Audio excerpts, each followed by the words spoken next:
Hartley chairs our mission team here at Lely Church, and she'll be speaking about a very special project. And I'll toss it right over to you, Bonnie, to tell us more. Good morning.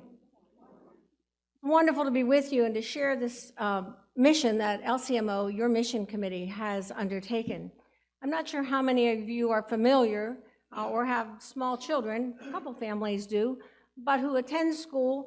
And what's changed since I went, or even when my children attended school, now the schools send out a list asking children to come to school the first day prepared with a list of school supplies that they are to provide rather than the school themselves.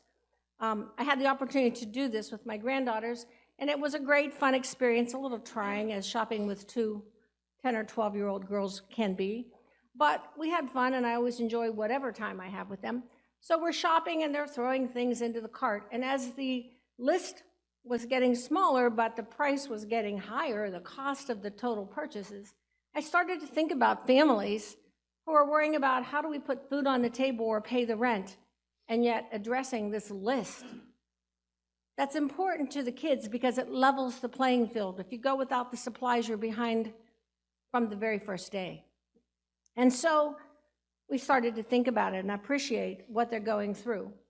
LCMO, your mission team, has been asked to participate in a program by Mission Peniel, which is an arm of our Presbyterian to support the families and the farm workers out in Immokalee.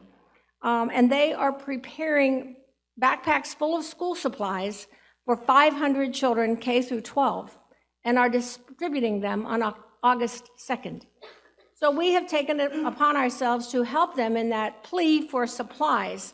And you received a list, or some of you may have received a list as we were entering a few weeks ago, and supplies have been coming in. We'll be receiving them for 2 more weeks, the 16th and the 23rd, so we can get them there in time to prepare them.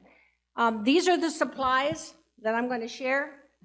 Things like washable markers, colored pencils, crayons, rulers, number 2 pencils, notebooks, loose leaf paper, scissors, glue sticks, and pencil sharpeners. Those are just a part of the list. If you don't want to go shopping, you might be able to make a contribution. We are buying the backpacks. This is a sample that we received. We're trying to make a determination if this is going to be adequate, but your support in providing for those would also be appreciated. We are so blessed that this congregation supports the mission of our mission team to love and care for God's children of all ages in this community. We could do nothing without your support, and so we want to thank you for what you've done in the past and what you are doing now. Thank you so much. Bonnie, thank you so much. Appreciate that. This is just another way in which the church engages the community for Christ, knowing that let us present to the Lord the gifts of our hands to the presentation of our tithes and offerings. And if worshiping online, please go to lpcnaples.org. You'll find a drop-down menu of where you may give a gift.